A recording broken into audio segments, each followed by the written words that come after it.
Hello friends, welcome back to my mini blog. বহু বছর পর আমি, মা, বাবা, দাদা চারজনে মিলে গেছিলাম আমরা মামা বাড়ি। আমার মামা বাড়ি দু জায়গায়, একটা হলো বাংলাদেশে আর একটা হলো এই দেশে, মানে হলো যাদবপুরে। যাদবপুরে আমার বড় মামার বাড়ি। যখন আমরা ছোট ছিলাম তখন বড় মামা শ্যামনগরে থাকতো।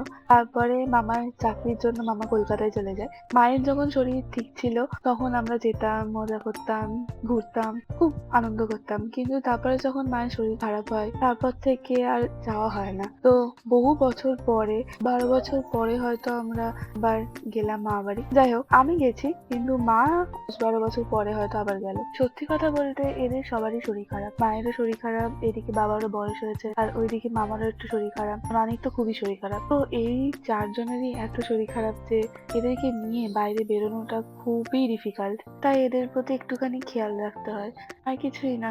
আসলে এরা এখন বাচ্চা হয়ে গেছে, আমরা বড় হয়ে গেছি তাই এরা বাচ্চা হয়ে গেছে। ঘড়ির কাঁটা যেমন ঘোরে ঠিক তেমনই এই টাইম গুলোও ঘোরে। একদিন আমরা ছোট ছিলাম তখন ওরা আমাদের হাত ধরে নিয়ে যেত, আজ আমরা বড় হয়েছি তো ওরা ছোট হয়ে গেছে, ওদের হাত ধরে আমরা নিয়ে যাই, তো এটাই। আর এই যে এই হলো ট্রেসি, মামার ছোট্ট একটা কুকুর। এ খুব কিউট, সারাদিন এদিক ওদিক সবার পায়ে পায়ে পায়ে পায়ে ঘুরে বেড়ায়, বেশ কিউট। আর এই যে বাবা শুয়ে আছে।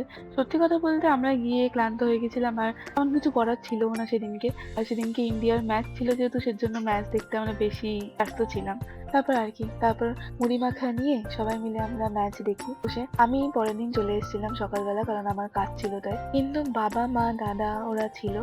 আর তারপরে বিকেল বেলা দিকে দাদাও চলে আসে, কারণ ওর কিছু কাজ ছিল এখানে। আর তারপরের দিন বাবা আর মা গাড়ি ভাড়া করে চলে আসে।